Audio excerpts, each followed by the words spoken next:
Welcome to Creature Guy Live. For those of you that don't know, my name is Ethan. Looks, we're going to be changing our schedule to about 10 a.m. with the first live stream and around 6 p.m. with the second live stream from now on. So, we're going to get into some prehistoric and current animal news from around the world and as well taking a look at different animal videos. So, let's put up the first article.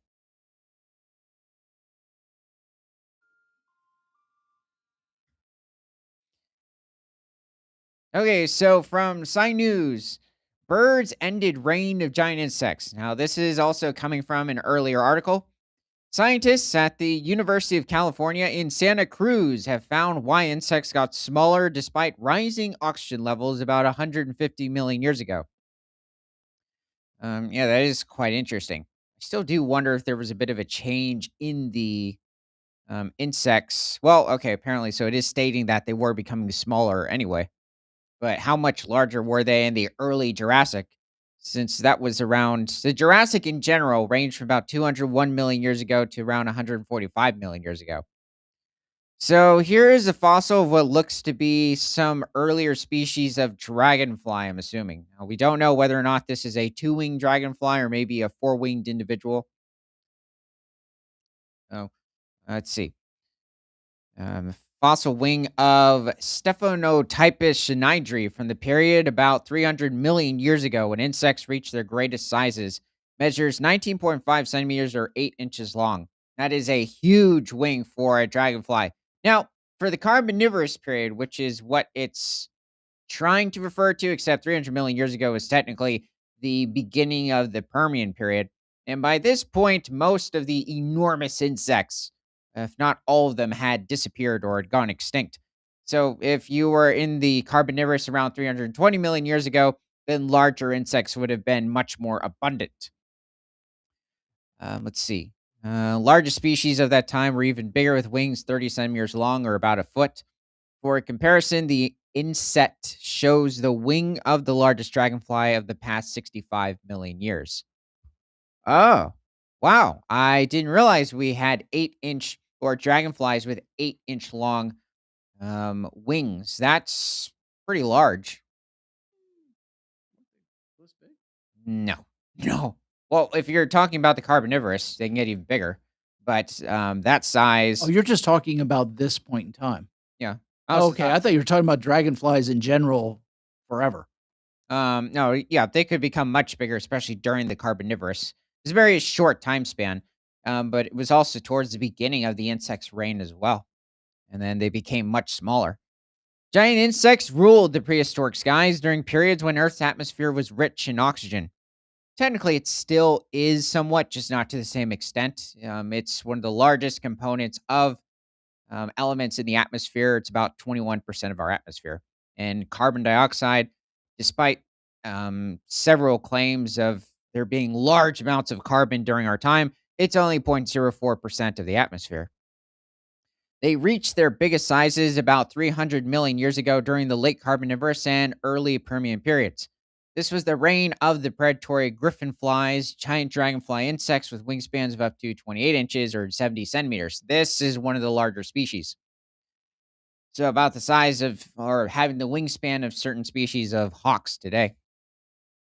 The leading theory attributes their large size to high oxygen concentrations in the atmosphere, over 30% compared to 21% today, which allowed giant insects to get enough oxygen through the tiny breathing tubes that insects use instead of lungs.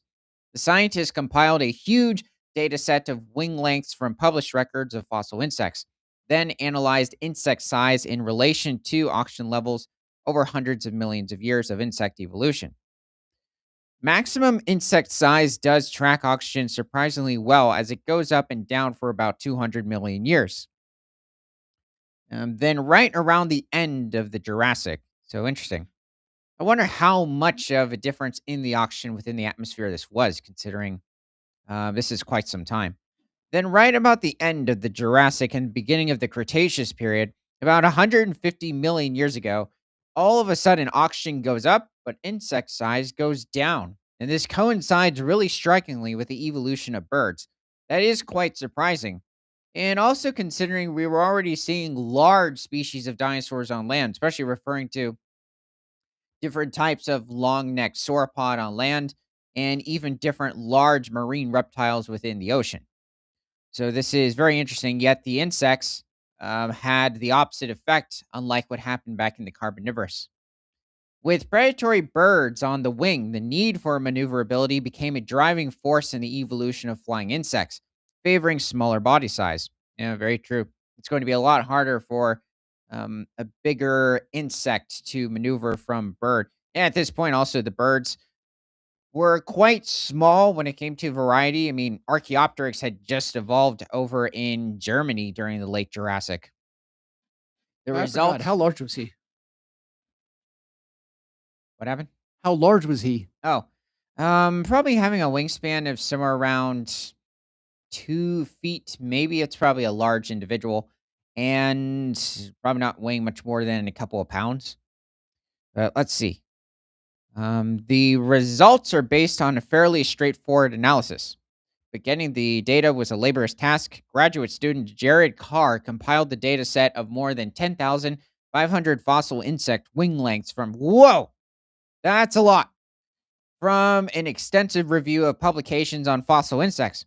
For atmospheric oxygen concentrations over time, the researchers relied on the widely used geocarbsulf model developed by Yale geologist Robert Berner. I haven't heard of this type of model, despite how long ago this was. They also repeated the analysis using a different model and got similar results. The study provided weak support for an effect on insect size from pterosaurs, the flying reptiles that evolved in the late Triassic about 230 million years ago. Hmm. So at first they were also comparing it with the pterosaurs, not just the birds, which would make sense considering they had already been around much longer before the first birds evolved by about 120 million years. They were wait a second. I think no, maybe about 80 to 85. There were larger insects in the Triassic than in the Jurassic after pterosaurs appeared. But a 20 million year gap in the insect fossil record makes it hard to tell when insect size changed, and a drop in oxygen levels around the same time further complicates the analysis. Another transition is or in insect size occurred more recently at the end of the Cretaceous period between 90 and 65 million years ago. Well, it's the majority of the late Cretaceous. Again, a shortage of fossils makes it hard to track the decrease in insect sizes during this period, and several factors could be responsible. These include the continued specialization of birds, the evolution of bats, and a mass extinction at the end of the Cretaceous. I think bats started evolving shortly after the Cretaceous ended during the earlier Paleocene epoch, or at the beginning of the Cenozoic, somewhere between 60 to 65 million years ago. I suspect it's from the continuing specialization of birds. The early birds were not very good at flying, but by the end of the Did they get the Cretaceous, worm? oh yeah, it is a big question. But I don't know. But by the end of the Cretaceous, birds did look quite a lot like modern birds. Oh yeah, I mean by the end, you could even say earlier in the Cretaceous period somewhat, but they were quite distantly related to the modern birds of today, or the ones that would survive the mass extinction, especially the Euantiornithin lineage of birds. There's another massive group or two, but they did not make it into the Cenozoic era. Dr. Clapham emphasized that the study focused on changes in the maximum size of insects over time. Average insect size would be much more difficult to determine due to biases in the fossil record, since larger insects are more likely to be preserved and discovered. So, this is quite interesting. But I don't know if it could be the birds that directly had this massive of an impact of, or unless there was just a larger variety of them. And because I'm thinking, well, you can have where the insects are trying to flee from the different species of small mammal at the time. You had also different species of gliding mammal during the Mesozoic era, and even smaller species of dinosaurs that would be hunting them. So that is quite a big question. Now, let's see if there's anything else. No, I think that's it with that. So let's head over to the next article. Oh, Actually, no, wait a second. Let's check out a video.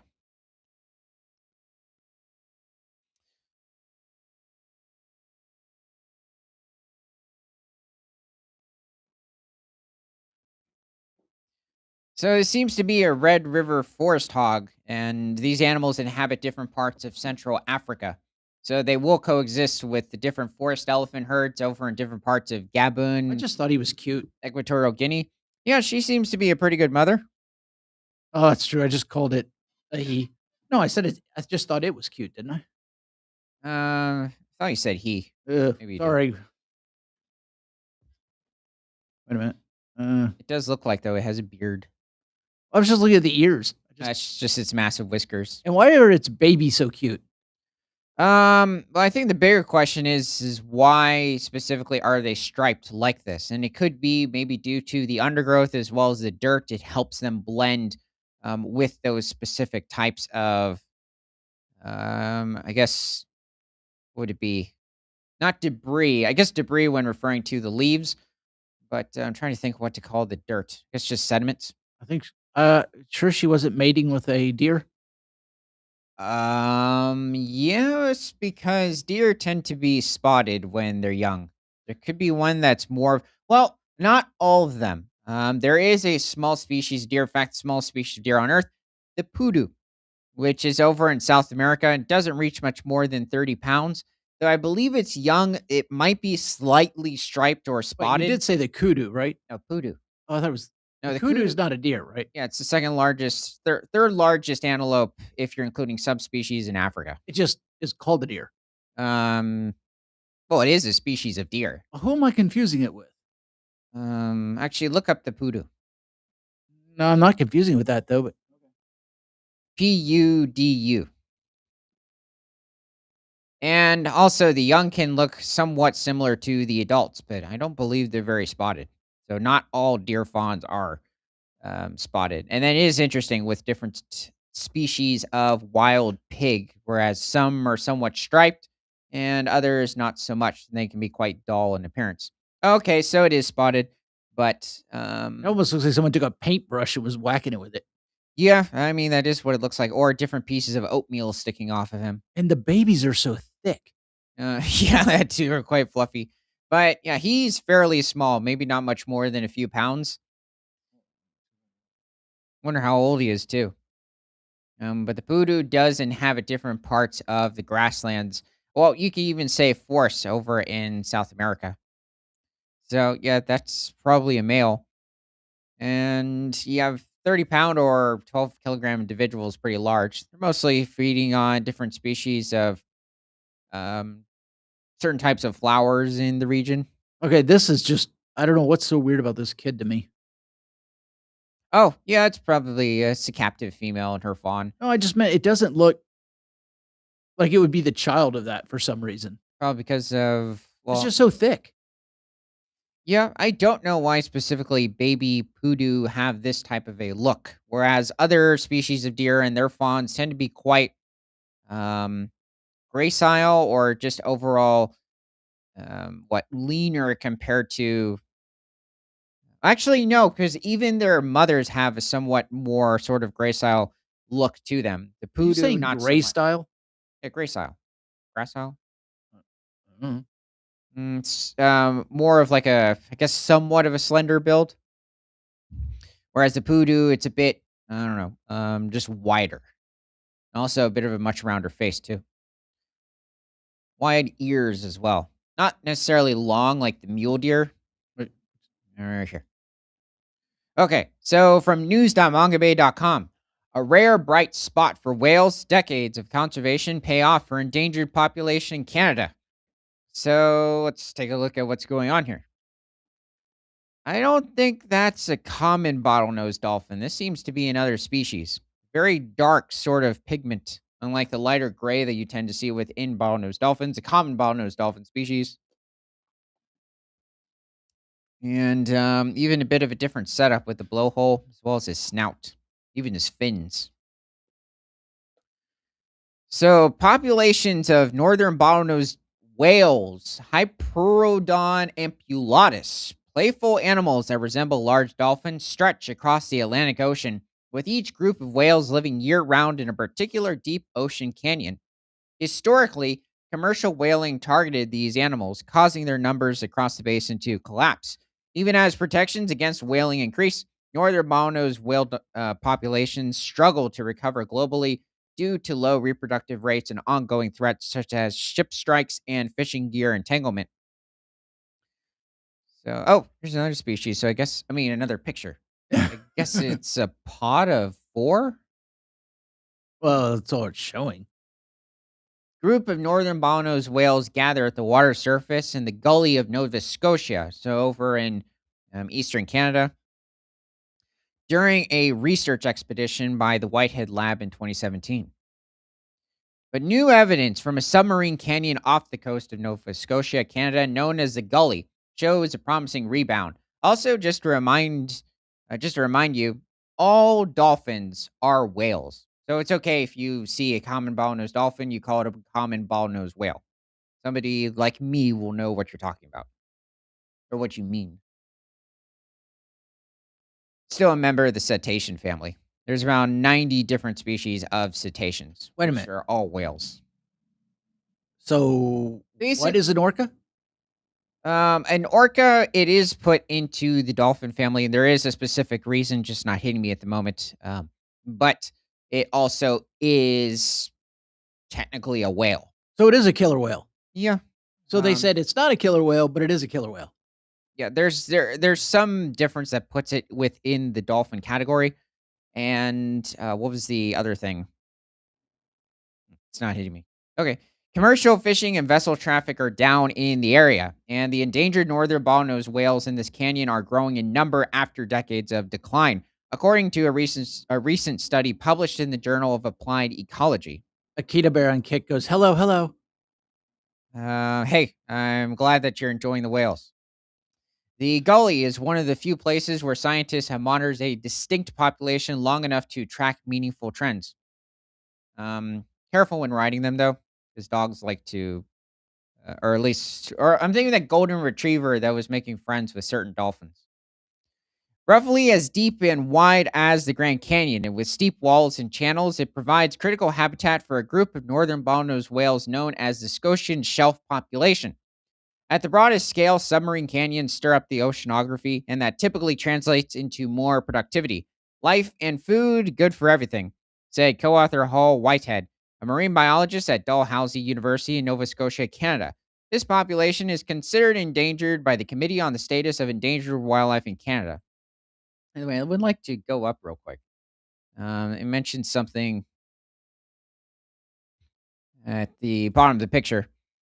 Okay, so northern bottlenose whale populations have struggled to rebound, even though commercial whaling was outlawed in their habitats more than 50 years ago. Oh, oh, never mind.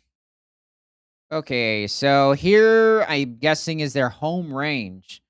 So they do inhabit certain Arctic seas, and they're probably coming to contact with polar bears occasionally. Well, hmm, they could be. Maybe over here, much less likely here. Even polar bears don't usually venture this far south. How would Now, polar you bears do have catch them? certain polar bears over here in like the southeastern Greenland population. That's how they reached Iceland, or they have reached Iceland now and then. But how would polar bears catch them? Probably if they're somewhat trapped in ice or in a certain ice hole that they've created. Happens to orcas, it happens to belugas. So the polar bears have a bit of a feast there. And it's definitely possible with the polar bears in this region. So let's see. Also, walruses come into contact with them, as well as certain populations of belugas. I'm not sure about narwhals. It certainly is possible. So, yep, map of the northern bottlenose dolphin range. You're definitely not touching I guess, most of the common bottlenose dolphin populations. Though it is interesting, you can find them as far south as, um, if you look at where it is, like Senegal, but still quite off in the or quite out in the Atlantic. So you have like Morocco over here. I forget who's over here. But yeah, you definitely find them around the I've UK. never heard you say that before. Yeah, Northern Africa. It's troubling. France, Spain, Portugal. So they're definitely around this region. Okay, let's head back. So, in the deep waters of the Gullies Canyon, the whales travel alone, hunting in the ocean depths for prey, including squid and sea cucumbers. Interesting. They're feeding on the cucumbers. I have heard of this with certain species of whales, but they behave differently at the surface. These wonderful whales came up to the boat. Unlike most whales, they were friendly. I thought most whales were friendly when they came up to boats. That's odd. Let's see, said Whitehead, who first encountered the Scotian shelf population of whales on a research trip in 1977. I thought, wow, that's very cool. However, this friendliness made them easy targets for whalers before Canada banned commercial whaling in 1972. The whales would come around and they just slaughtered them all. In 1988, researchers began systematically tracking individual whales in the group using sightings and photo identification while also monitoring human activity in the area. By the mid 2000s, the population had declined to about 130 whales. Oh, whoa. Oh, no. Wow, that's pretty low. Low genetic variety, too. Interesting. So it almost looks like a different version of the spade toothed whale over that we saw in a previous article. A whale that has not been spotted in the wild or alive. And these guys, unfortunately. Sheesh. Well, Now, does it say they're hunting them or they just found them? yeah, I'm wondering if they found them because it's not legal, especially if this is over in Canada, and also Eastern Canada specifically. They're not found over in the Pacific Ocean. Oh, northern bottlenose whales killed by humans in the Faroe Islands in 2005. Oh, okay, so it's over by Europe. 20 years ago. Yeah. Legislation passed in 1996 gave the Canadian government powers to designate marine protected areas. The government worked with experts to find places that are high value for conservation and good science and lots of rationale that would be good to test the legislation. Said Paul McNabb, senior oceans biologist and project leader for the Goli Marine Protected Area, who was not involved in the study. The Goli was selected and established as an MPA in 2004, rendering commercial fishing and other harmful activities illegal in the core of the habitat, protecting both the whales and their food sources. To understand whether that protection succeeded in reversing the whale's decline, researchers used 35 years of observational data to estimate changes to the Scotian shelf whales and human activity after the introduction of the MPA. They found that fishing and vessel traffic declined in the center of the protected area, and the whale population steadily grew to roughly 210 individuals by 2023. Well, it's good to see that there is an increase. I mean, it takes a long time for these animals to um, finally give birth to the calf and then raise it to maturity. An increase of nearly two-thirds. There are now more whales in the population than were present during Whitehead's first encounter with them almost 50 years ago. There he is. So this study really does provide excellent evidence that knowledge of a species, its needs, and its threats can be used to generate conservation success. The marine ecologist Ari Friedlander at the University of California, Santa Cruz, who was not involved in the study, the Goli MPA is a rare success for ocean conservation, but one protected canyon is not enough. Although the Scotian shelf population lives in the Gully year round, other marine animals migrate, which will require a network of protected areas that span across their habitats, creating a trail of safe havens. For many others, it's only part of their habitat. We have to protect them in a lot of other ways. Okay, well, on the bright side, it's good to see that the northern bottlenose whale population is increasing, at least along the Scotian shelf. So let's head over to, I guess, the next video.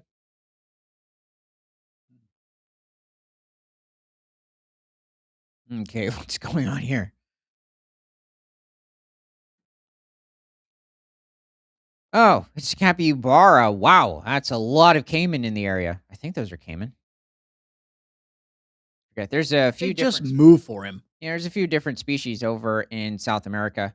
So I guess this is maybe part of the Pantanal, which is a massive ecosystem over in western Brazil.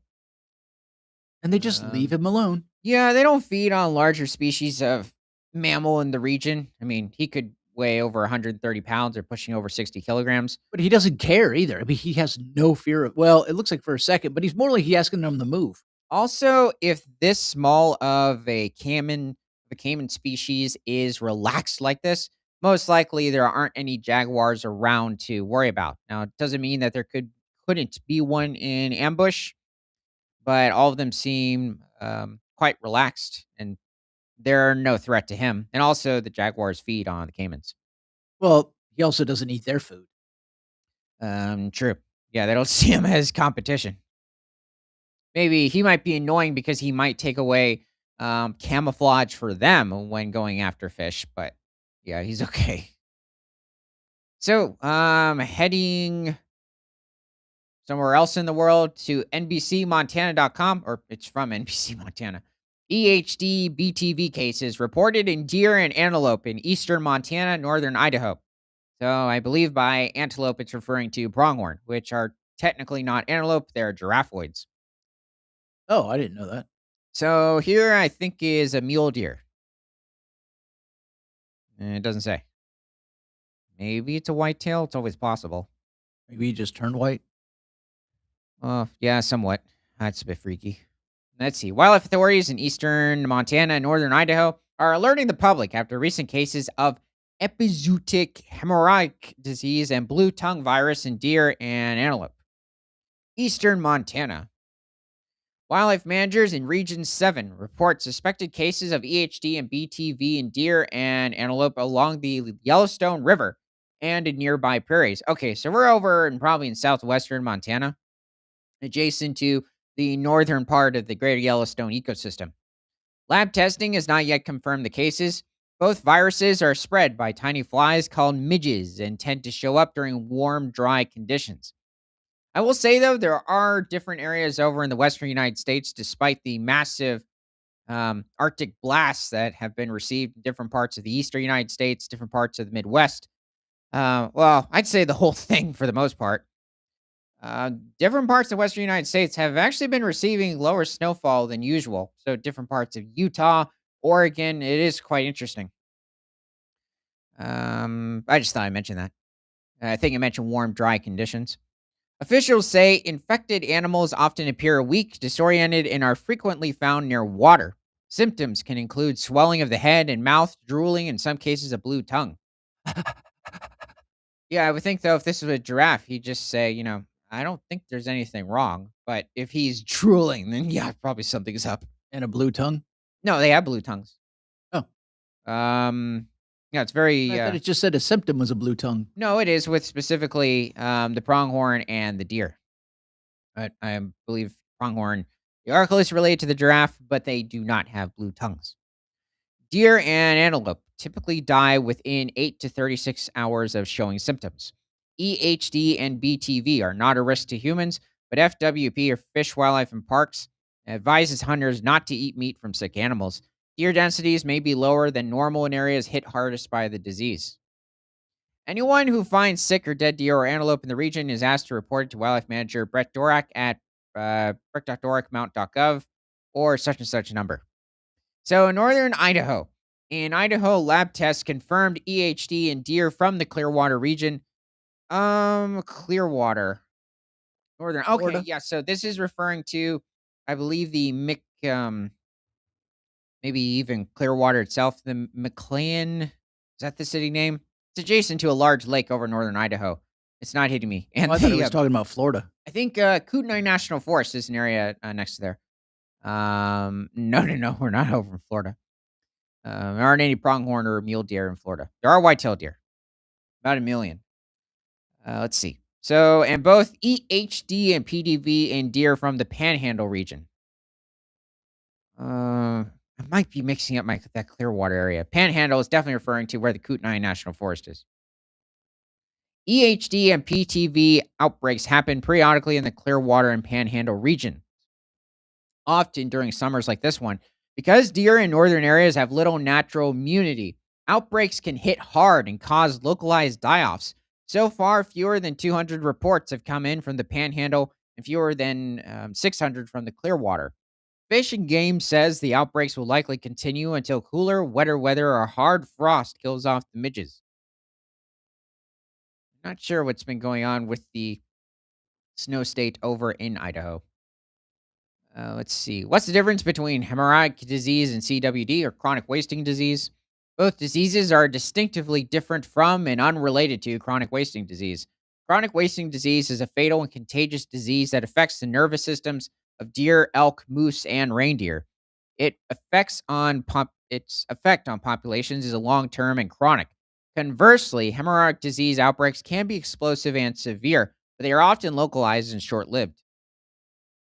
So, what are clinical signs of VHD and BTV in deer? Signs may include labored or difficulty breathing, swelling of the head, neck, or tongue, fluid in the lungs, and internal hemorrhages, abnormal hoof growth or hoof sloughing in chronic cases, weakness, loss of appetite, bloody diarrhea, and excessive salivation, fever, which is why deer are often found lying in or near water to cool down.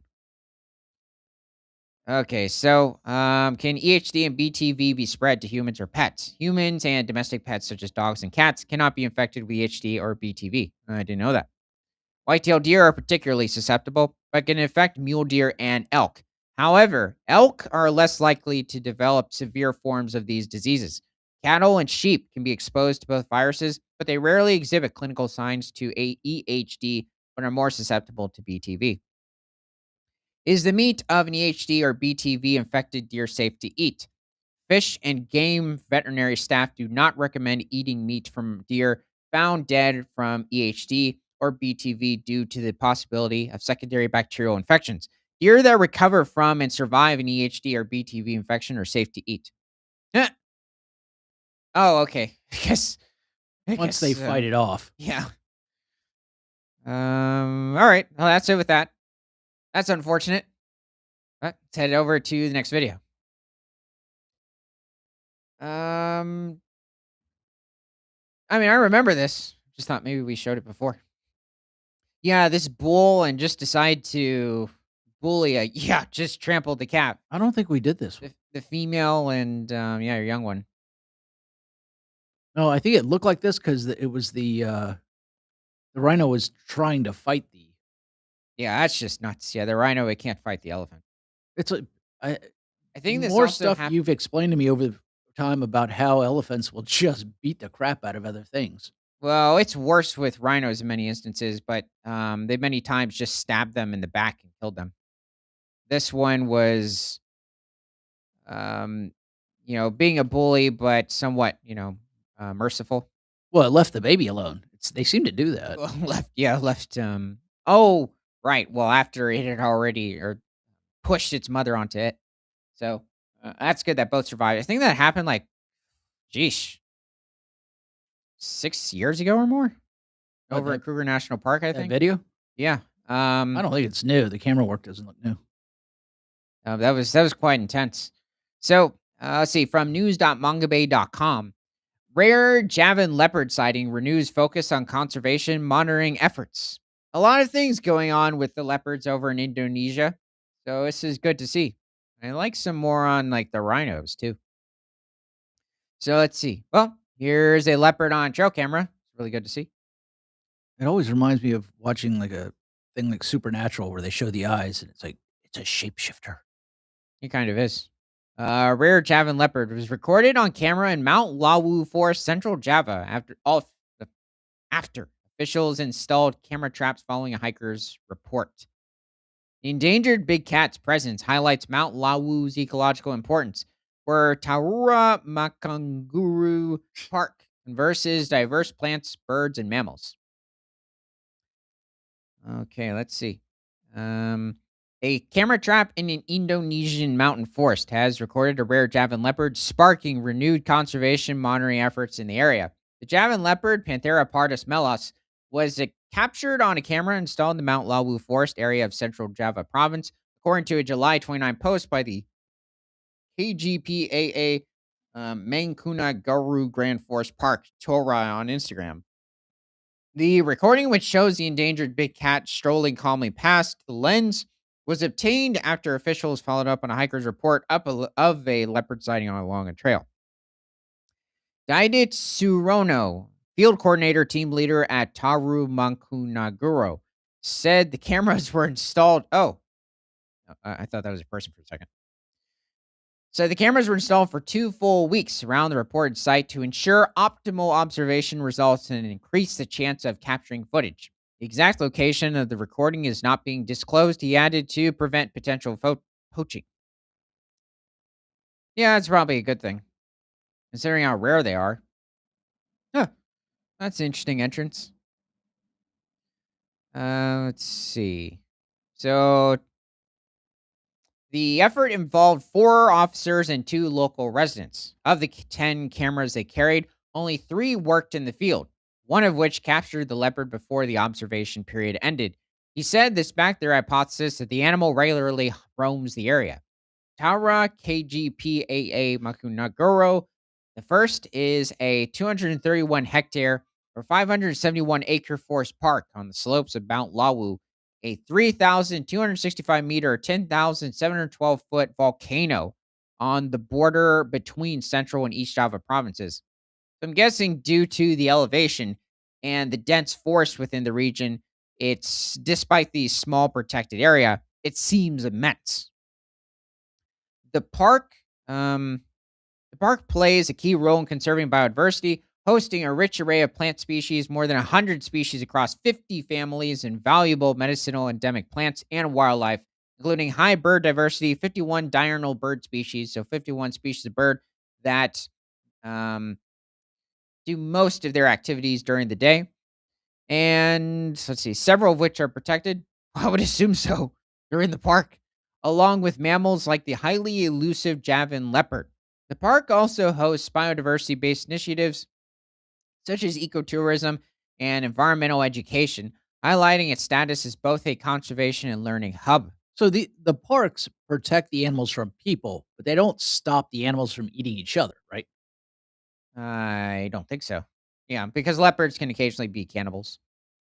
That's not what I meant. I just meant them eating other animals in general. Well, yeah. I You, wasn't well, talking about that. Well, it also doesn't seem like there's any overpopulation of predators or not. There's just not like a decline of any prey species, at least that we know of.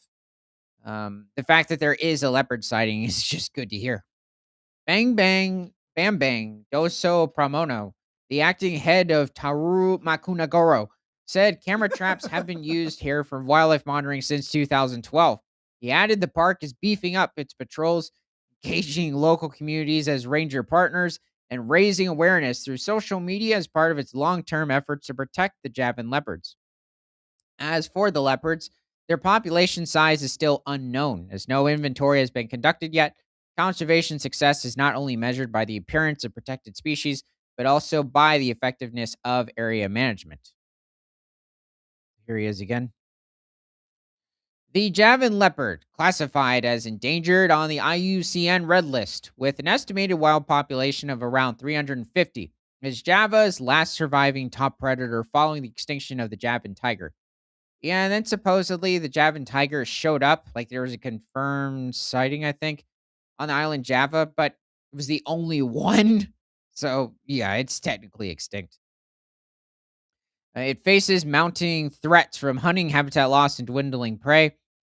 Oh, I don't know if I wonder if they have an estimate as to what, like the amount of different prey species that the leopard hunts, at least in this protective area. Conservationists have welcomed the sighting of the leopard on camera as a sign the apex predator still roams Mount Lawu's forests, an encouraging indicator of ecological integrity and confirmation that the Lawu landscape continues to provide suitable habitat for its prey, such as barking deer and primates. Furthermore, this evidence serves as a compelling rationale for safeguarding the Lawu region and also promoting its biodiversity. Said Andika Arianto, a PhD candidate at the University of Twente in the Netherlands, who specializes in Javan leopard ecology and conservation. Oh, yeah, because you were colonized by the Netherlands. Okay. So there is a shrinking space for leopards on Java, an island just 1.5 times the size of Ireland, but home to 145 million people. Whoa! Oh my gosh. Is this true? No way. Are we sure we're not referring to all of Indonesia? Even then, that's a lot. Hold on. There's only like 5 million people, I think, on Ireland, which is quite a bit considering the size. But um, yeah, it's still a lot of people. But 145 million? No, no way. I don't think those rhinos would have any space. I mean, they're technically in a small area on the island, but there's only maybe 60 to 80 of them. Conservation. Um, Java, Indonesia is the world's most populated island with an estimated population exceeding 151 to 156 million people. And what's the square mileage? I don't know the square mileage of the island of Java, technically Indonesia. Um, that is Hold on. 100 49 to 51,000 square miles, or so. It's like 127 to 132 square kilometers. it's like what, about the size or a little smaller than Britain? Yeesh, that isn't. I think Britain's bigger. But it's definitely bigger than somewhat bigger than Scotland. I think Scotland's around 35,000 square miles. Jeez, though, that is compact. Is there something else? I'll just keep going. Conservationists say the loss of suitable habitat calls for urgent action through public awareness, conflict reduction, habitat management, and connected, fragmented populations. England itself is 50 to 51. Jeez. Okay. I mean, they're extremely populated too, but um, Not that populated. yeah, I mean that. Whoa. A 2023 study found Javan leopards lost more than 1,300 square It's kilometers. only 58.6 million. Yeah, only 58. But yeah, compared to the I know. Okay, so found Javan leopards lost more than 1,300 square kilometers or 500 square miles of habitat between 2000 and 2020, with their most suitable areas shrinking by more than 40%, prompting conservationists to call for detailed population studies and stronger protection beyond existing reserves. Every piece of valid information about leopards is very important, especially in areas where the primary management focus is not on wildlife sanctuaries, such as Taura and its surroundings, which are protected forests, said Erwin Willianto, co founder and board member of the NGO Save Indonesian Nature and Threatened Species and project coordinator for the Java Wide Leopard Survey. The fact that there's wildlife here is shocking. Um, I mean, I'd say that for Britain too. The JWLS is a first of its kind large scale collaborative initiative led by Indonesia's Ministry of Environment and Forestry with partners like Sintas and private donors. It uses hundreds of camera traps and genetic analysis of fecal samples to comprehensively assess the population status, structure, and prey preferences of Javan leopards across the remaining habitats throughout the land. The target is to complete all data collection analysis by the first quarter of 2026. He added his team would use the data and information to conduct a population viability analysis and formulation the necessary interventions for each landscape. The output will form the core of the government's Javan leopard conservation strategy and action plan from 2026 to 2031. Whew, okay. It's like, hmm, hey, It is uh, kind of a funny picture. I guess you found my pathway, or somebody created this pathway, and I'm very grateful. Let's see. Javan leopard caught on camera trap in Papandayan, West Java. Conservationists say expanding systematic camera trap surveys and improving ecological connectivity are critical steps to safeguarding the Javan leopard and its prey. Mount Lawu, key protected forest key protected forest landscape in Java, faces multiple challenges from illegal hunting, human wildlife conflict, and heavy tourism pressure, making stronger monitoring, community engagement, and cross agency cooperation essential. Camera traps are a reliable tool for wildlife monitoring, enabling authorities to quantify biodiversity, including species richness, occupancy, population density, and sex ratios, as well as to identify human related threats. Also, to give us some funny pictures. Oh, yeah, too. Like that. It was like he seemed calm and a bit curious. He's like, Well, also, when we see the other ones where the animals will walk directly up to it and just lick it, stare at it. Some of them are trying to take it down. yeah, I mean, but that individual, he looks like he like belongs in some movie. I don't know what it is, but he's that calm character. Additionally, the comprehensive island-wide coverage of Java will produce standardized, comparable data that will directly influence the conservation of Javan leopards. Okay, it's good to see that we saw a single leopard show up on a camera. Let's go over to the next article. Video. Don't taste everything you see. Why are these cane toads? Oh, or are they eating something? Oh no. Oh, I don't know what Yep, type of yep. a What? cantaloupe, Look. ca- cantaloupe And then this guy. caterpillar that is. Wait. Yep. Oh, he released something. Yeah, wait, watch it again. He bites it. He's like, that doesn't taste right. I think I it's must sticking. I must double check and And take then, a more thorough sample. And there's the one in the middle. It's like, see, I told you guys something was idiots. wrong. That's funny. Okay, what's going on here?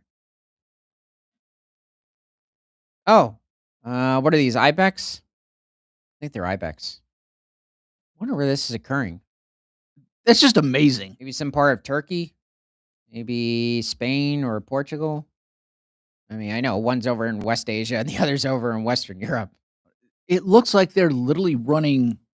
I can't tell those are females or they're kids. Okay, well, there's definitely a small one, so maybe they're ewes with their young. But they're doing extremely well over on that rocky cliff face. No males in sight.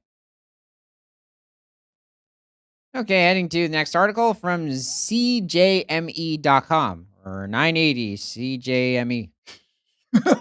Let's see. So it seems to be some elk in the picture. The growing number of wild deer and elk bounding through his fields just south of Plunkett has Scott Martin pushing for more hunting license to be issued in the area in order to protect his cattle operation and feedlot. Oh, I mean, it's a good looking view, though. Hundreds of deer and elk cause daily damage to Plunkett Farm. The damage large populations of deer and elk have done to Scott Martin's fields has left him in a situation that's hard to swallow.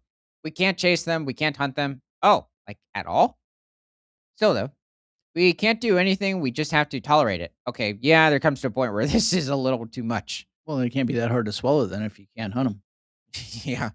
The growing number of wild deer and elk bounding through his fields just south of Plunkett has Martin pushing for more hunting license to be issued in the area in order to protect his cattle operation and feedlot.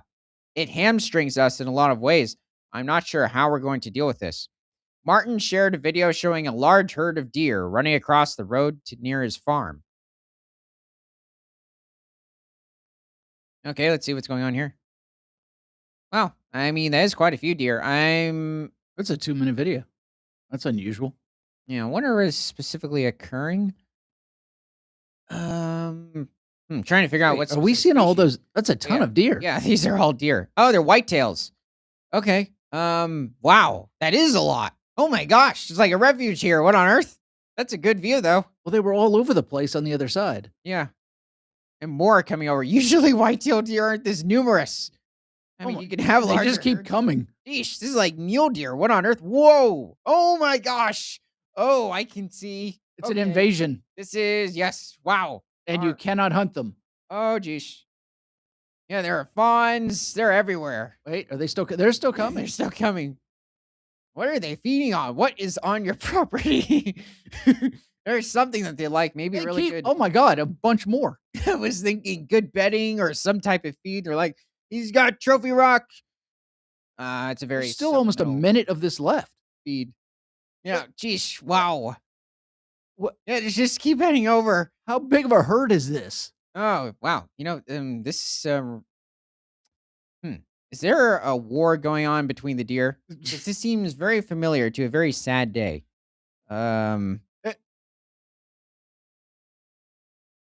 Is this like open season? Yeah, I'm very much wondering. And then there's a couple of deer in the distance. No, I think more are coming. Yeah, wow. I know I haven't seen this. I'm just guessing because they keep coming out in giant bunches. There is another straggler. I'm guessing that's the last one. Yeah, it's almost over. Whoa. Talk about a massive herd. Where are they all now? There's quite a view, though. They're just covering the field or the sporadic forest areas. So let's see. What just He happened? said the hungry wildlife have caused substantial financial losses for his operation. He said he's decided to restrict swath grazing at his farm because it's impossible to keep the wildlife out. It's also a big concern with at this rate with disease. That's a lot of whitetails. I haven't seen anything like that. I haven't even heard of that large of whitetail population or at least specific gathering. Even though I've seen it where certain people have been feeding like certain herds of deer. Also, they do it consistently, Yeah, especially when they're but doing when it with you're saying population, you're just talking about within a herd. yeah, but they're consistently feeding the deer, like, per se, corn so that they always contain the microbes to be able to grind the corn in their stomach, because you had it where in certain freezes that have occurred, people randomly like, they felt bad for the deer and they couldn't get a lot of food, and they just started feeding them corn. The problem is if it's not the time when there are nuts and acorns falling, then after a short amount of time, I'm referring to 1 to 2 weeks, the microbes that were used to digest those nuts are no longer there for the most part. And once you give them the corn, yeah, they like the taste of it, but they no longer can digest it. So they end up dying due to undigested corn. So let's see. And it happens within a short amount of time. Like you have it where a few hundred yards away, there's a bunch of dead deer. So let's see. Good for the cougars, coyotes, or wolves in certain areas, but yeah, bad for them. So let's see if the predators are there. So let's see. The deer and the elk herd here, in our opinion, at least, it's out of control. Martin says he sees around 400 deer and 300 elk each day. Whoa! Eating up feed and damaging silage and fencing. He said he's made efforts to protect his feed supply by covering silage in a wrap. The process adds another cost to his bottom line. He said it isn't completely shutting out the wildlife. The elk, they tend to like to dig. They've got sharp hooves. They make holes in the silage. Sheesh. What a tragedy. Like I said, it's a bit of a nice view. But yeah, I would be concerned, especially about disease. Trying to figure out what we're looking at. Drone footage shows how elk have shredded marten silage. Trying to remember what the silage is. Okay, so let's see. Let's take a deeper look into what's if anything else is going on. Martin said the number of animals in the area have has also presented safety concerns for drivers. He said he's seen 8 collisions with wildlife in the area over the past year alone. Ouch! Including a collision involving one of his staff members. Something needs to be done. There's no signage.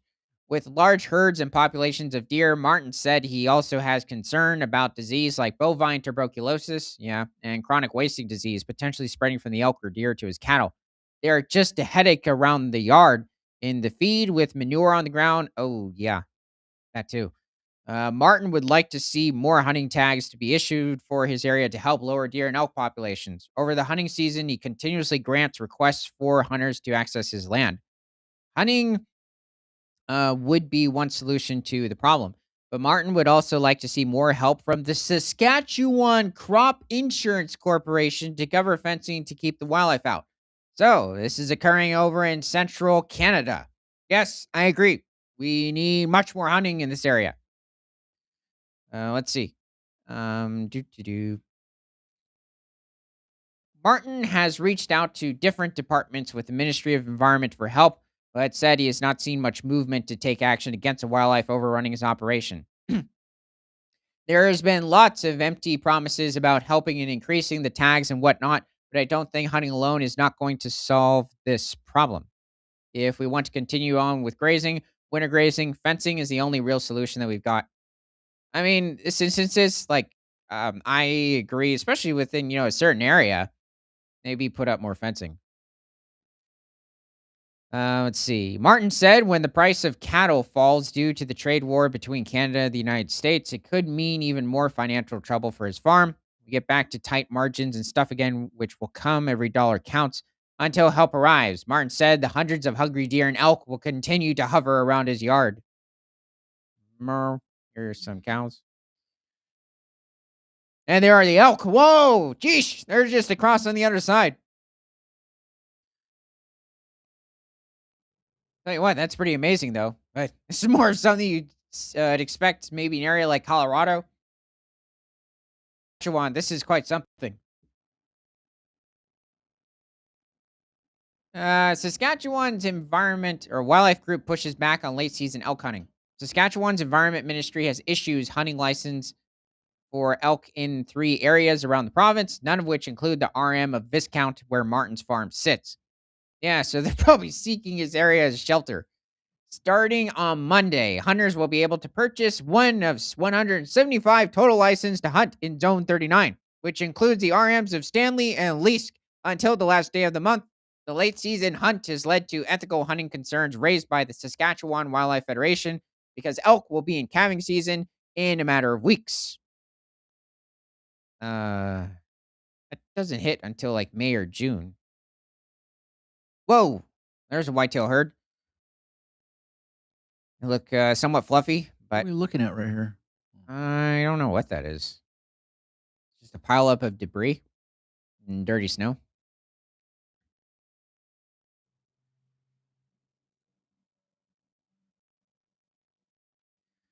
Wildlife Federation has chosen to limit hunting on its habitat trust lands during this period due to those ethical concerns. What ethical concerns? Huh? I don't understand that. I don't Mar- either. Martin didn't share the same concerns with hunting license being issued at this time of the year. He said he was disappointed that his area was passed over for more tags this time around. I'm going to keep lobbying on this and see if we can get the change of policy. In a statement, the Environment Ministry said some areas were chosen to receive licenses due to above average wildlife damage seen by producers, while other were chosen in order to collect samples to test for disease. And he has nearly 1,000 of these things a day. Yeah. That's the problem. As part of terms for the late season hunt, heads must be submitted to the province for bovine tuberculosis testing by March 31st. Yeah, you have way too many animals in a specific area. They're also not migrating out of the region. There isn't this continuous move. I mean, just having it where a few hours out of the day they might be elsewhere is not going to help. They'll just keep worsening it, and you could have it where both, especially his, cows or his livestock, but the deer and the elk, everybody will just perish. So this is not good. Yeah, they needed were just a massive cull of the deer and elk in the region. So, um, Or relocate them. yeah, but it's probably just more effective in all aspects of just simply, hunting. And because the question is, how much is it going to cost taxpayers to get out there and relocate them? Well, the reason I was saying it doesn't it depend on how many are in the area in general? Well, that too. I mean, he's saying, maybe around 800 of these animals. Yeah, So but if that's the entire population, well, that's true, but also it's winter, so it's extreme stress on the animals, so it can be any time of year. Um, say on the bright side, they might not overheat, but it's also when relocating them to a different area, how are their bodies going to adjust? So that's a big thing with the whitetails and the elk. So let's head over to the next video. That was quite something over in Canada. What is going on here? What did she catch? Oh, oh, she actually catch that one? Where is she? I'm not sure where this is. I think I recognize that open lake or marsh. what is that anyway? The baboon. She got a baboon. Aren't baboons vicious? Yeah, but really they'll go after leopards or cheetahs, but lions they flee. Well, they'll go after leopards and cheetahs? Oh yeah, So, isn't that's not a lion, is it? yeah. It is. That's a female lion. Hold on. Quite interesting. Is it a cub? No, no, no, no. That seems to That be a doesn't look like a lion. well. It doesn't. Well, no. That's a lion. Just a maybe a smaller lioness to an Oh, extent. because it's okay, it's in her face, I couldn't see. I was trying to figure out whether or not it was fake to for mainly due to her not just grabbing the baboon and suffocating it. Instead, she just grabbed it by the leg and brought it over. Getting rid of the getting away from the vehicles? Well, that too. There's a vehicle up behind that's apparently recording. Yeah, there's just a handful. Okay, so moving forward from Sci News. Okay, so this is a bit of an older article that we did do a video on this, but we're just going over so more people can see. So, new feather theropod dinosaur found in Germany. An international team of paleontologists has discovered a new species of feathered dinosaur in southern Germany. So this seems to be, by the looks of it, possibly or a species of Coelurosaur, which is a large group of theropods that consists of animals such as birds, as well as dromaeosaurs, or the raptors, the megaraptors, and even tyrannosaurs. A few other groups as well. We did this? Yep, a little way back. The fossil of Sciromamimus albertofari, which lived about 150 million years ago, provides the first evidence of feathered theropod dinosaurs that are not closely related to birds. This is a surprising find from the cradle of feathered dinosaur work, the very formation where the first feathered dinosaur Archaeopteryx was collected over 150 years ago. Wait a second. Even at this point, there were already a wide range of animals that have been discovered with preserved feathers. Obviously, more recently, but I don't think this is the earliest one. So, theropods are bipedal, mostly carnivorous dinosaurs. In recent years, scientists have discovered that many extinct theropods had feathers, but this feathering has only been found in theropods that are classified as coelurosaurs, a diverse group including animals like T Rex and birds. Sciromamimus identified as a megalosaur, not a coelurosaur. Oh, whoops. Well, so apparently it's not even a carnosaur. It's a member of the Megalosauridae lineage of theropods. It looks very much like a coelurosaur. Is the first exception to this rule. The new species also sits deep within the evolutionary tree of theropods, much more than coelurosaurs, meaning that the species that stem from Sciromamimus are likely to have similar characteristics. All of the feathered predatory dinosaurs known so far represent close relatives of birds. Sciromamimus is much more basal within the dinosaur family tree, and thus indicates that all predatory dinosaurs had feathers. Also, Sciromamimus was somewhere around 2 feet in length, I believe. And is it that small? Maybe slightly larger. Probably didn't weigh much more than a couple of pounds. But this is a very well preserved specimen. I mean, nearly everything is intact. So I really wonder where specifically still the feathers are preserved on this animal. Maybe over here, which is possible. I'm trying to think. Doesn't seem like any over around the neck. Wonder what's going on here. Even around the body, maybe over here, there seems to be a bit of a different coloration. Possibly along the tail, really hard to tell. But besides that, very well preserved carnivore. Small arms though. That's interesting. So let's see. The fossil, which is of a baby Sciromamimus, was found in the limestones of northern Bavaria, so over in southern Germany, and preserves remains of a filamentous plumage, indicating that the whole body was covered with feathers. The genus name of Sciromamimus albertoferi refers to the scientific name of the tree squirrels, Scaryrus. It means squirrel mimic, referring to the especially bushy tail of the animal. The species name honors the private collector who made the specimen available for scientific study. Under ultraviolet light, remains of the skin and feathers show up as luminous patches around the skeleton. Oh, whoa. I guess I can see what's going on here. This is quite astounding if that's the preserved area. Interesting. Yeah, probably just best just to keep it intact in the sediment and not take it out. Sciromamimus is not only remarkable for its feathers. The skeleton, which represents the most complete predatory dinosaur ever found in Europe, allows a rare glimpse at a young dinosaur. I don't know if recently there's been a more complete specimen of a theropod dinosaur found in Europe or at least Germany. Certainly possible. Apart um, Apart from other known juvenile features such as large eyes, the new find also confirmed other hypotheses. It has been suggested for some time that the lifestyle of predatory dinosaurs changed considerably during their growth. Schirromamimus shows a remarkable difference to adult megalosaurs and the dentition, which clearly indicates that it had different diet. And just to remind you, yes, the megalosaurs does include dinosaurs such as Megalosaurus, which is from England, somewhere around 165 to 170 million years ago.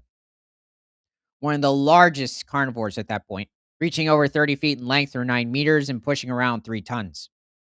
Everything we find these days shows just how deep in the family tree many characteristics of modern birds go, and just how bird like these animals were. At this point, it will surprise no one if feather like structures were present in the ancestors of all dinosaurs. So, yeah, this is still quite amazing to see that it was this well preserved of a young megalosaur, and specifically a Sciromamimus, was discovered over here. And we will be right back. We're going to take a 3-minute break.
Um, okay, heading to the next video.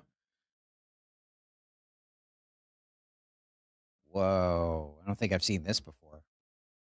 So it's a fresh capybara. That's a way to put it. Wow, large too. She's barely paying attention. Oh, there's another one. Okay, yeah, now she's coming over. Oh, it's too bad it's that short. She's very attentive. I'm not used to seeing capybaras look like they um, have much responsibility. Well, They just seem to, plus, if this thing was born 3 minutes ago, which is what it says, yeah, she's moving around pretty well. that's pretty good. Okay, so heading over to the next article from phys.org. Octopus numbers exploded around the UK's southwest coast in 2025. A new report explores this rare phenomenon. This is interesting.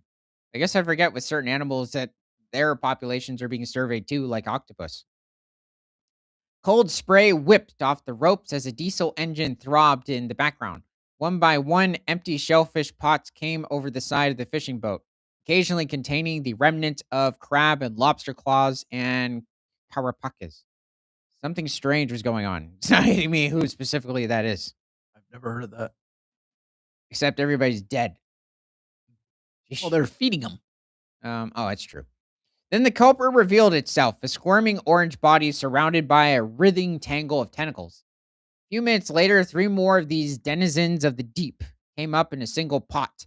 And then, incredibly, a final pot rose from the water, completely rammed full of them. More than a dozen together in a squirming mass. Wow. That's a bit shocking. Why does it Um, sound like they're eating them? It sounds like they're being cooked. They're in a pot. yeah. Um, but at least they seem to be quite social. This was a familiar scene off the coasts of Devon and Cornwall early last year as a bloom of the common octopus, Octopus vulgaris. There are different species of octopus, and you just assume it's a pink like species. Emerged the first time anything like this had been seen for 75 years. Wow. In fact, commercial catches of common octopus in 2025 were almost 65 times higher than the recent annual average. Whoa, what happened?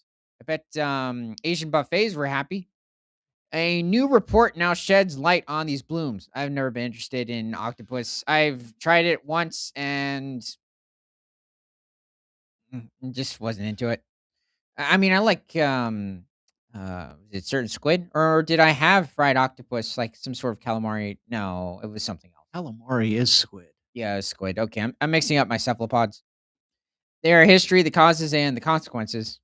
So honestly, yeah, kind of feel a bit, you know, down when I hear somebody likes feeding on octopus. It's like, why? I mean, it's okay. Just the common octopus, despite the name, is not normally common in British waters. Instead, it favors the warmer climes of southern Europe, the Mediterranean, and North Africa.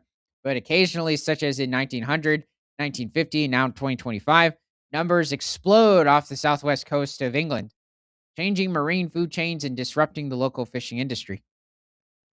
Common octopuses take the ultimate live fast, die young approach to life. Despite the large size they can attain, they generally only live for less than 2 years, with females dying after their eggs hatch. The male also die after breeding. This means octopus populations are highly affected by changes in environmental conditions. Well, at least it's good to see the populations massively increased. Octopus blooms have previously been rare in the UK, but emerging evidence from long term marine monitoring of the Western Channel suggests that these episodes coincide with sustained periods of unusual warmth in both the ocean and the atmosphere. Yeah, I mean, also when it comes to octopus and when they're hunting other animals, they can be quite brutal. I mean, you have it where they have a very robust beak inside of their mouth, even like squid. So, no, they can be quite harsh carnivores. So these marine heat waves can stimulate rapid population growth, whether the octopus are locally established or newly arrived from the south. These warm conditions are often accompanied by unusually low salinity in coastal waters, a signal that points to fresher water entering the region. While salinity itself is unlikely to drive the outbreaks, it serves as a valuable tracer of the water's origin. Hmm. It's interesting.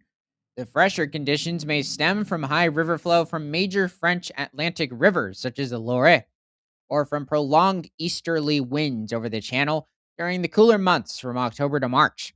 These processes could help transport octopus larvae across the channel from northern France and the Channel Islands.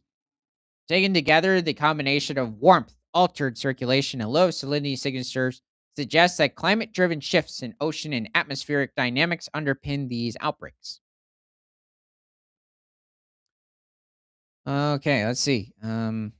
The la- those early scenes of octopus consuming catches in crab and lobster pots continued as 2025 rolled on. But they didn't just stop at crustaceans. Piles of empty scallop shells were found in many pots, sometimes with remnants of flesh still attached. Oh, I think it's because some people eat live octopi. Isn't that true? Yeah. Okay, maybe that's what's a bit traumatizing. Like, whoa. I mean, you want to just, you know, sizzle it first. I've heard of people doing that with other things too. Yeah, I think it's a bit odd.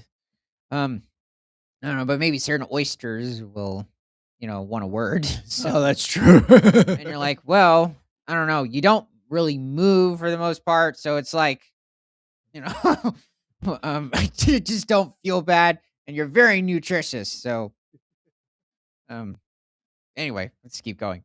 Piles of empty scallop shells were found in many pots, sometimes with remnants of flesh still attached. Scallops. Ooh, oh yeah, these guys. These are good. I I went do from want them cooked, though. I went from sounding a bit like I cared for the octopus, and now everything is becoming very appetizing. So this was a bit of a change. Scallops don't normally go into crab and lobster pots. Oh, he's just added to the collection. Then all of a sudden got dark. But now I'm imagining it on a plate, so it's a bit better. Unless they have lights in them, which these ones didn't. So the only explanation is that octopus were actively putting scallops in pots to stock up their larder, consuming them at leisure later. However, fishers are nothing if not adaptable. They soon realized that there was a lucrative export market for octopus and began targeting them. One boat fishing out from Newland in Cornwall brought home over 20 tons of octopus, And worth the octopus are bringing scallops with them? yeah, worth 142,000 pounds from just 3 days of fishing. Whoa, Wow. this is like a large commercial boat. Between 6.7 million and 9.4 million pounds worth of common octopus was landed on the south coast of the UK from January to August 2025. However, not all fishers benefited, and for most boats, octopus catches suddenly dropped off in August. While other shellfish fishers are also declining dramatically last year, lobsters by 30% and brown crabs and scallops by over 50%, many fishers worry about a future in which there is nothing left to catch. I don't know what to say about that. So, what does the future hold? Given, oh, jeez. Let's see. The extensive reports of octopus breeding and a recent appearance of juvenile octopuses in UK waters, the continued presence of the common octopus seems likely. Well, that was unexpected, or maybe it wasn't. I mean, um, if a bloom the size of last year's occurs again soon, future fisheries should be guided by sustainable and ethical principles that help. What? Uh, okay, now I'm concerned about, the lobster, who else? Shellfish and, well, okay, the lobsters, brown crabs, and scallops. Octopus are okay, Well, no. The octopus is eating the scallops. They're gonna go extinct. right? And they're putting them in Des pots and storing them, so that despite the massive, harvest, and they're still okay. Well, let's head over to the next video. That was weird. Oh boy, what's going on here? Looks like a leopard holding onto a tree. Oh, yep, one of these altercations. what He's exactly trying is to going on here? He just doesn't want he's him up there? he's slapping him, or it's a she. Maybe it's a male leopard and that's a female leopard. Eh, but Well, he got up. Oh, there's a carcass. oh, there's food up there? How he jumped or he was falling. He keeps getting slapped. Those are some powerful jabs. Where did you see the carcass? If you look towards the right, you can see it dangling. There it is. Oh, okay. Not very much is left. Looks like an impala that got Stuck? eaten for the most part. Well, Oh, that's do they pull them up in the tree, don't they? yep. Yeah, they can pull up zebra foals. They're pretty powerful. All right, heading back in time from News and off from the octopus. Giant pythons once lived in Taiwan. A fossil trunk vertebra from the Chiting Formation of Taiwan reveals that nearly 4-meter long or 13-foot pythons roamed the island during the Middle Pleistocene or the Middle Ice Age, so somewhere around a million years ago, maybe a bit more, bit further into the past. So here it seems like we have a certain species of crocodilomorph. So also, many tend to assume when it comes to the Ice Age that the whole Earth was engorged in ice or snow. And the truth is, there are a lot of tropical, subtropical areas that there are ecosystems that existed during the Ice Age. So that really wasn't the case. Definitely the northern hemisphere and different parts of Canada, the northern United States, um, different parts of northern Asia like Russia, Kazakhstan, Mongolia, northern China, and then much of Europe. definitely was under a cold spell. But areas like even Taiwan could host like different species of reptiles. If you have these types of creatures and having the landscape, you have a very warm and at least a somewhat subtropical climate. You could have it where it's also semi-arid too. You have large pythons over in India and different parts of sub-Saharan Africa or savanna ecosystems.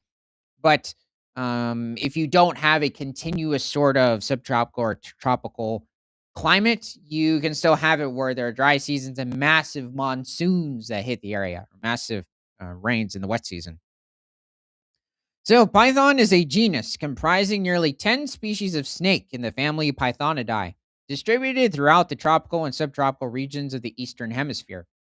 And also looking at the picture, an artistic reconstruction of the possible ecological interaction between python, oh, that's specific, some species of the genus, and Toyotama femiae, some species crocodilomorph I am not familiar with. In Africa, pythons are native to tropical regions south of the Sahara, but are absent from the extreme southwestern tip of southern Africa, well, because that's referred to as the Namib Desert. And from Madagascar. I'm not sure if you find them over in Kalahari. I don't think so. In Asia, they occur from Bangladesh, Nepal, India, Pakistan, and Sri Lanka through Myanmar and eastward to Indochina, southern China, Hong Kong, and Hainan, as well as across the Malayan region of Indonesia and the Philippines. Yeah, quite a bit of southern Asia. No living members of the genus Python inhabit the main island of Taiwan. Actually, that wasn't hitting me. Let's see. So, in their new study, the paleontologists examined a large single trunk vertebra recovered near Tainan City, Taiwan. That's repetitive. The specimen dates to the Middle Pleistocene, between about 800,000 and 400,000 years ago. Okay, so this is a little later into the Middle Pleistocene. Maybe it was Taiwan City, Panama. Does that actually exist over in Panama? Oh, and I don't think so. I have to be honest. 400,000 years ago would be the late Pleistocene. Even 800,000 possibly. The researchers identified the specimen as belonging to the genus Python, making it the first confirmed fossil evidence of a python on Taiwan's main island. Okay, so even they have not come up with a specific species, which is okay. I mean, this is somewhat expected in many instances of new fossilized specimens. The problem you have is many people want immediately their name on there stating that they named this animal. It might have just been like a fragment of a vertebra, but they found something and they're going to name it, you know, what? Allosaurus fragilis. Which already exists. Yeah, well, that was back in the 1800s.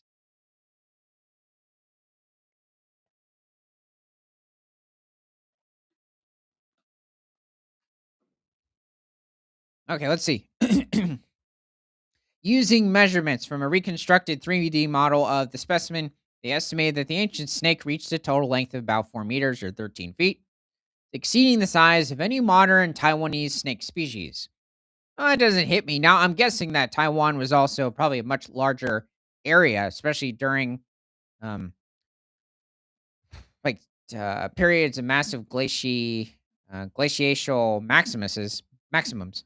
But you could have had it throughout the ice age, considering sea levels on average were much lower than today's. That there was a much larger area, and that's also why the snakes could partially become much larger, and even the crocodilomorphs on the island. Let's see. More than 50 snake species live on the island. I didn't know that about Taiwan, but none approach the size suggested by the fossil. This fossil represents the largest and most unexpected fossil snake from Taiwan. The vertebra was recovered from the Chiting Formation, a fossil-rich geological unit in southern Taiwan that has also yielded remains of saber-toothed cats, not the same ones coming in from North America or different parts of Eurasia. This is a different species. I'm not familiar with it at the moment.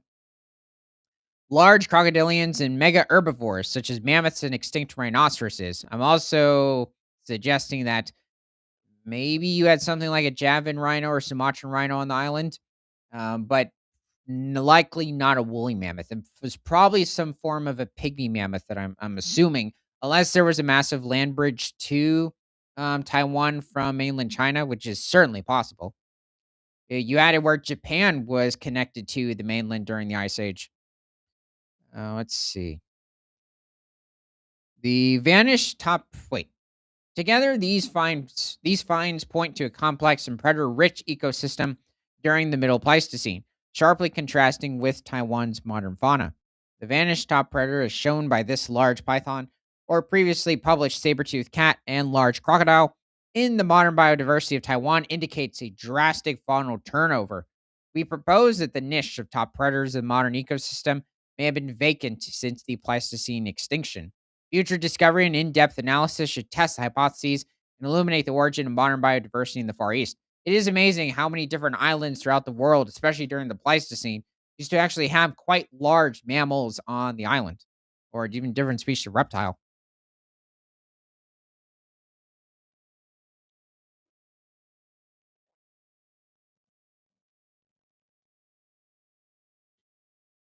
Australia is really shocking, though. All of a sudden, it doesn't have any large species, and I'm not counting the invasive dromedary camels, water buffalo, which recently I think the camels have been having a massive impact, and especially in certain parts of the Northern Territory in Central Australia.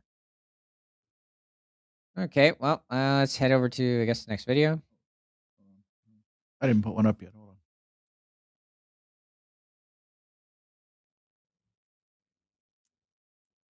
Okay. I mean, it certainly is possible. It looks like a How mu hyrax and a goat. No, it's a capybara. Oh, I guess a young one. How good of a sense of gravity does this center of gravity does it have to have? Well, I guess if this It's is just true. I think that's a fake background. you think the whole video's fake? Or No, just well, no, it seems fine with him. Goat's just being annoying. which is what they do. But you can't even move him. Well, push him a little. Did he just look at the person with the camera? Oh, yeah, he doesn't want to be fed to the fish. There's koi in there. The goat's like, I ran out of fish feed, so I need to push you in. That's deranged. Okay. Wait a minute. Here? No. Oh, I guess I did have another one. I guess we can check it out too. I'm guessing this is one of the 8 species of sloth. How did you know that was a sloth? Yeah, I just can't believe by the stuff you can recognize. wonder where this is occurring. Is that a baby with it, or Yep. is it a full grown? Yeah, it's a youngster. It's good. This individual has a lot of energy, They were thirsty. and it probably won't do it again for another 8 days. Now, it's possible in certain areas it might be more continuous, depending on also what types of leaves that it's feeding on. Not sure what species of sloth that was, though. So, from Times of India, indiatimes.com, so heading to another part of the world. Well, I guess not too far away, but I wouldn't say India is right next to Taiwan. Bats don't fly blind. A new study reveals how bats navigate so precisely in total darkness. Flying bats do not travel through silence. Every call they make comes back layered with sound from leaves, branches, trunks, and open gaps. In a real woodland corridor, those echoes arrive together, overlapping and shifting as the bat moves. There is little chance to separate one from another, yet bats still manage to hold a steady course at an appropriate speed. A field experiment carried out on a known commuting route suggests they may be responding to the overall movement of sound itself. When researchers suddenly altered how fast echoes seemed to slide past, wild pipistrelle bats adjusted their flight speed in response. The changes were not dramatic, but they were consistent enough to suggest that bats are paying attention to acoustic flow rather than individual echoes when navigating cluttered habitats.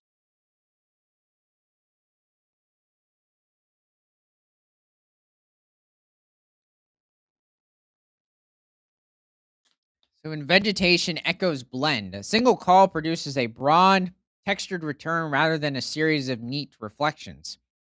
That texture changes continuously as the bat advances.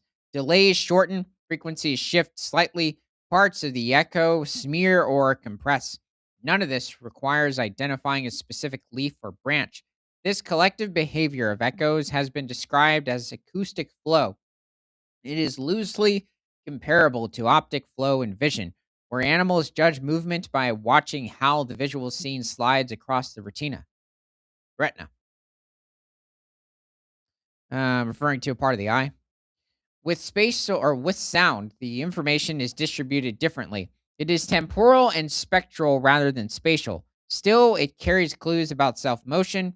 One feature stands out in acoustic flow: Doppler shift. As a bat moves, the frequency of returning echoes changes according to relative motion. Importantly, this shift can be detected within a single call and its echo. There is no need to match echoes across time. In dense foliage, that matters. Tracking the same reflector from call to call would be unreliable. Leaves are similar, spacing is tight. The bat moves further between calls than the distance between many reflectors. Doppler shift avoids those problems. It depends only on motion.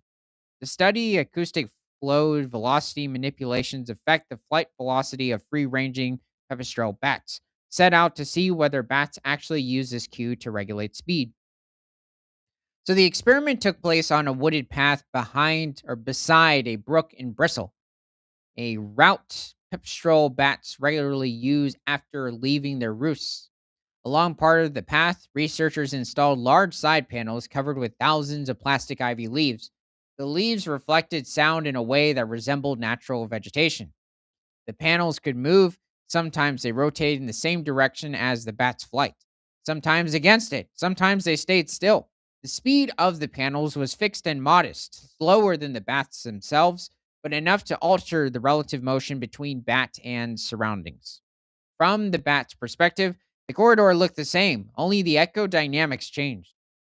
More than 100 flights were analyzed across 3 nights. When the panels moved against the bats, increasing the apparent flow of echoes, bats flew more slowly. When the panels moved with them, reducing flow, bats flew faster. The differences were not extreme, but they followed the predicted pattern.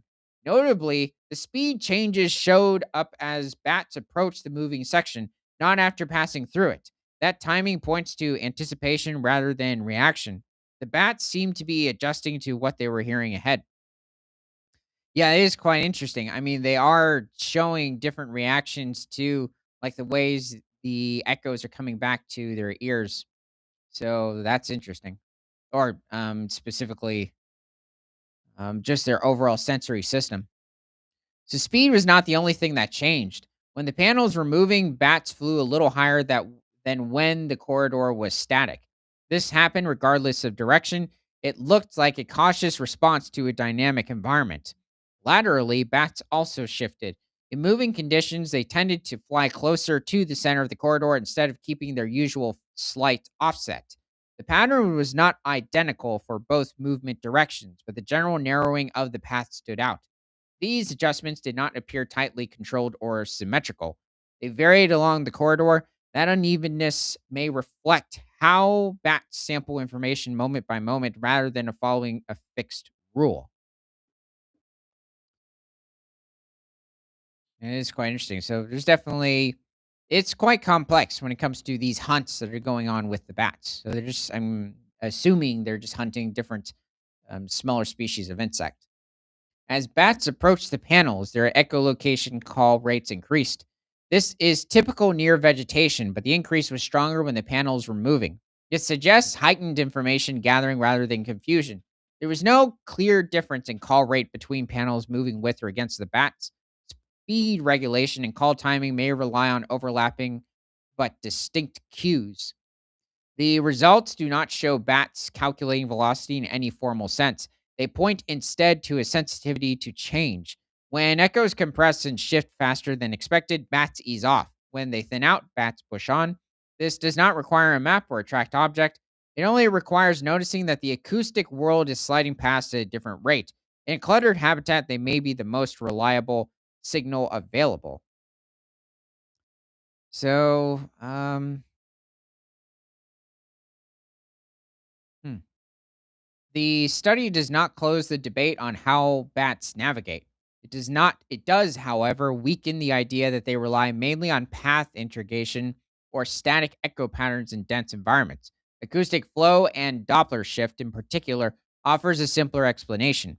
Beyond bats, the findings hint at navigation strategies that could work where vision fails.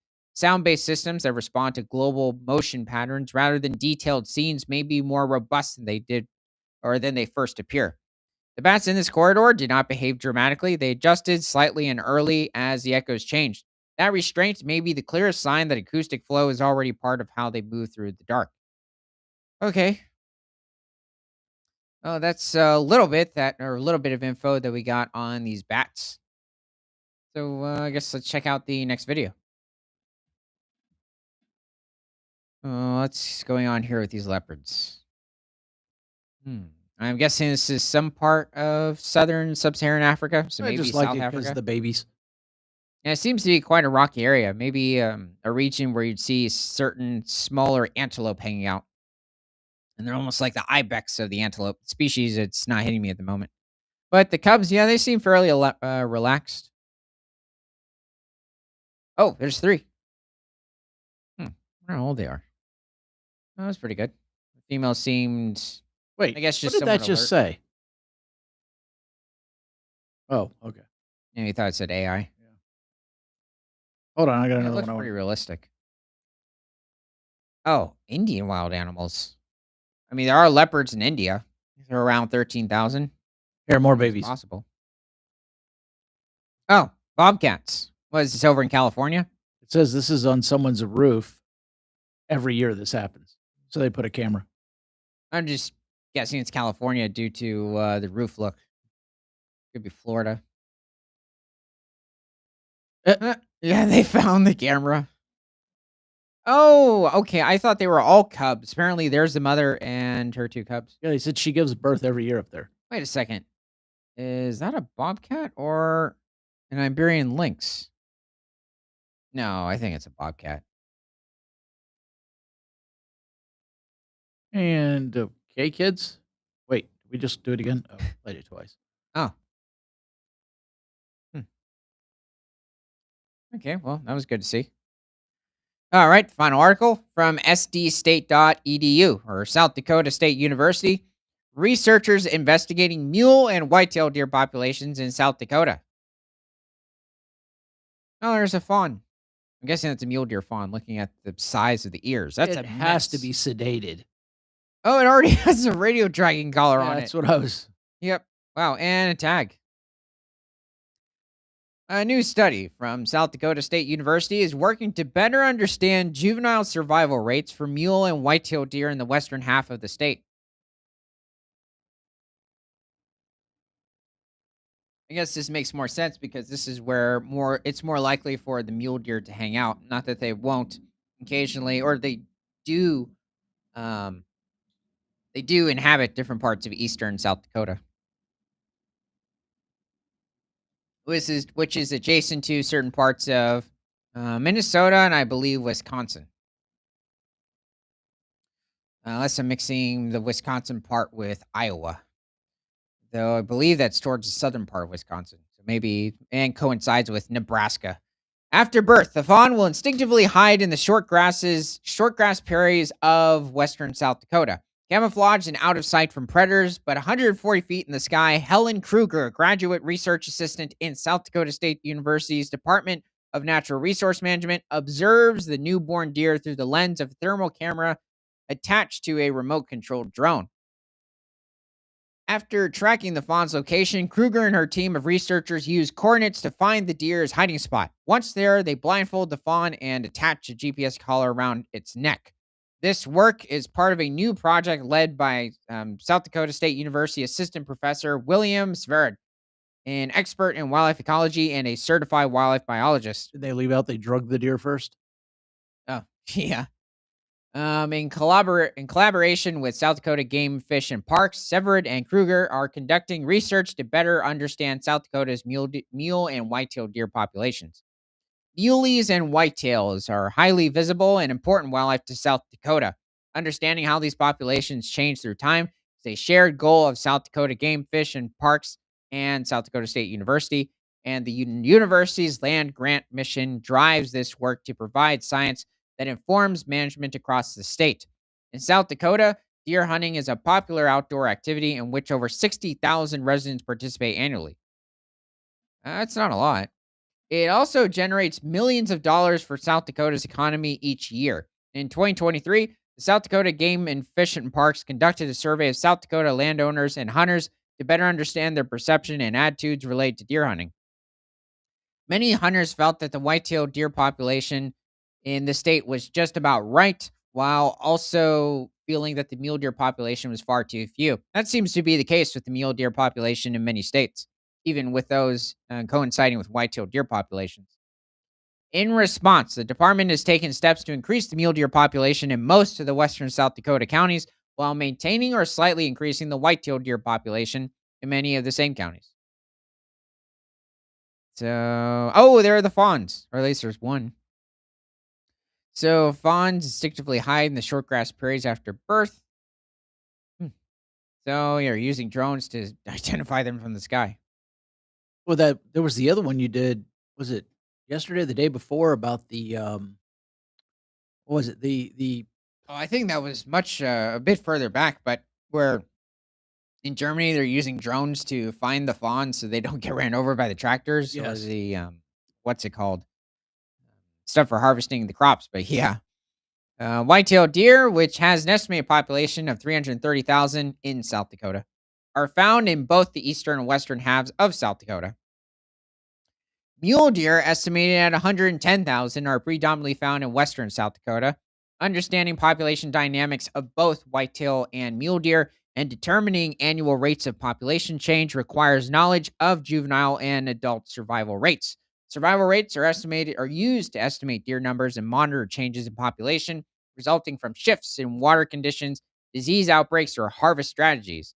Severett, Kruger, and the rest of the SDSU team aim to determine the juvenile survival rates for both white-tailed and mule deer in places where the populations overlapped.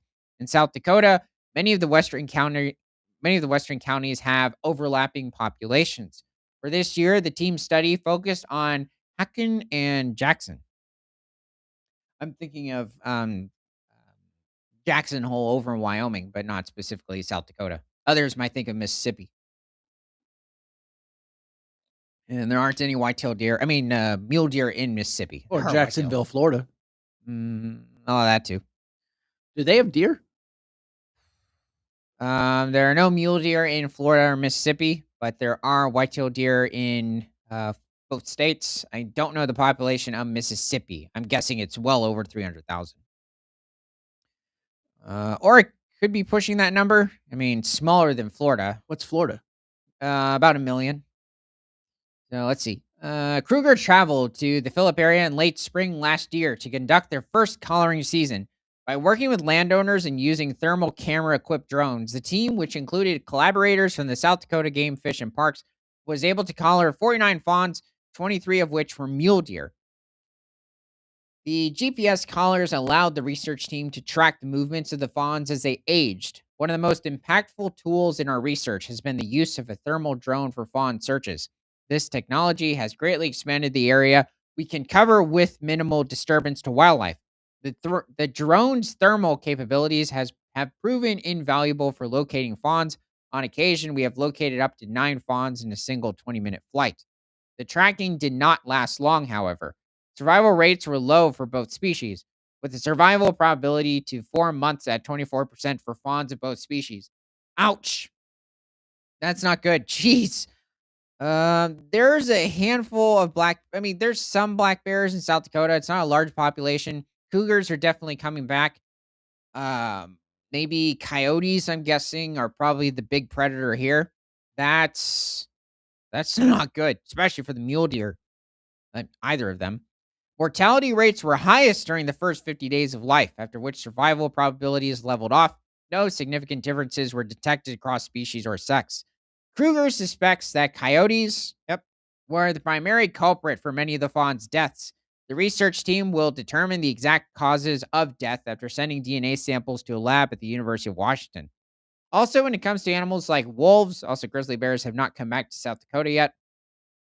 But, there might be certain sightings of wolves in South Dakota, but definitely, not an established breeding population, at least that I know of.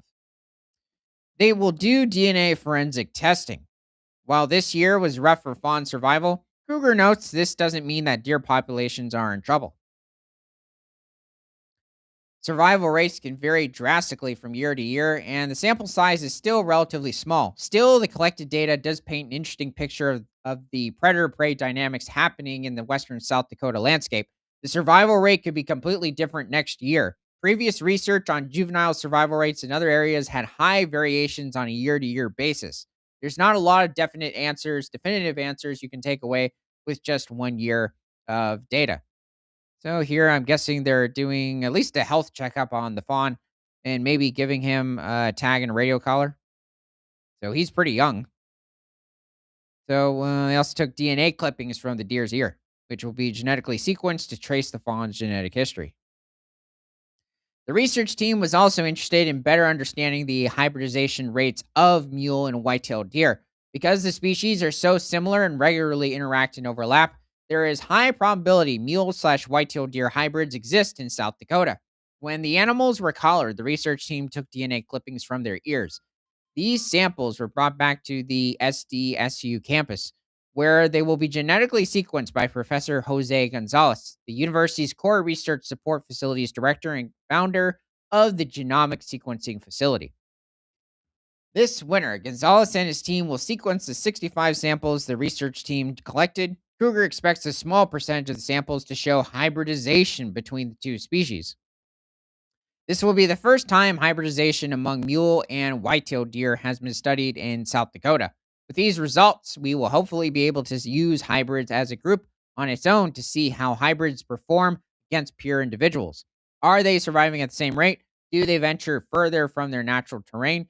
We will be able to look at these questions after understanding how many hybrids are potentially on the landscape. Next summer, the research team will conduct the second part of the study in the historic Jasper Fire Burn area, the southern Black Hills, so over in extreme western South Dakota. Next year, we will have an increased number of available collars with the goal to increase their sample size. We will get a better understanding of the regional differences for the deer populations, as well as different predator interactions. Phew. Okay, well, that was good to see with the mule deer and whitetails over in western South Dakota. And I guess they're definitely taking a look at the hybridization and, what was it? Um, oh, yeah, the mortality when it comes to, specifically, the predators around there.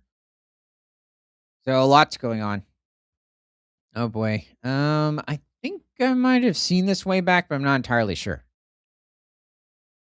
So for those of you that didn't read, it said a chicken's attacked by a hawk. It's probably small chickens too. So okay, there's the chicken. So there's the hen. Oh, wow. Oh, is that a rooster or another hen? I can't tell. I think it's a hen. Oh, there's a goat.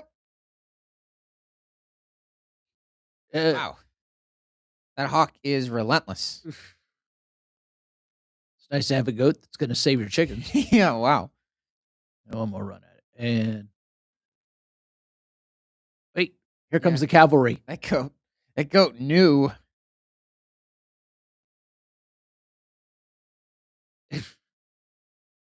Did the goat fall over? Maybe somewhat toppled over, but that was very interesting to see. Hold on, one more. I think that was from way back. But it's definitely quite something. I think I might have seen this too, but definitely don't remember. Okay. Oh, yeah, there's a fox and chicken. Oh, yeah, there's a cat. It's not, it could just walk up. It's walking up like, I'm not carrying anything. I didn't do anything. And the A cat chases a fox. I mean, it's just funny. Is he going back after it? Yes. That's a mess. Wow. This cat is literally the dog of the area, which I guess is not too uncommon. Well, it's definitely, I wouldn't necessarily consider it rare, but it's not anywhere obviously as common as like, the dogs or maybe a bit more common in certain small dogs. But anyway, so thanks for joining. We will see you tomorrow. And from prehistoric to present, my name is Ethan. This is Creature Guy Live Daily News. And remember that nothing is better than all animals all the time.